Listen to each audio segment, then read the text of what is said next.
આજ તો વહેલો ફોન કર્યો તો તે છોકરાને મુહૂર્ત ઘટાવા ગયા હતા. મુહૂર્ત આવ્યું છે. આ કારતક મહિનો ઉતરે, મગસર મહિનો બેહાય એટલે પોસમના દાડે મુહૂર્ત આવ્યું છે. હવે વિવાહની તૈયારી કરવી પડશે. આ છોકરો એમ કહે છે કે મારે જોનમાં ઉડી ગાડી જોવે છે. અલ્યા ઉડી નહીં, અમે તો ગાડમ પરણેલા છે. ગાડમ યાદ કરો, યાદ.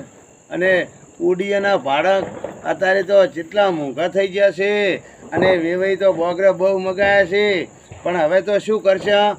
અત્યારે તો સોજીનો હોનાનો તો આસમાન ભાવ પહોંચી ગયો છે. વિવાહ ઊણ તો ભલા બાના બૈડા ખોખરા થઈ જવાના છે.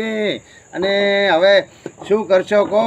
હવે હું તો મારા મિત્રને અને સૃષ્ટિ ઉપર આજે ઉત્તર ગુજરાતમાં પબ્લિક છે એટલે અહીંયાને એવું કહેવા માગું છું કે આ જે આ ખર્ચો છે એ માપે કરો તો આપણી આ સૃષ્ટિ ઉપર વસ્તી બધી થોડે થોડે ઊંચી આવે ને કે આટલો બોળો ખર્ચો કરશો તો ત્યાંથી પૂરું કરવું આપણે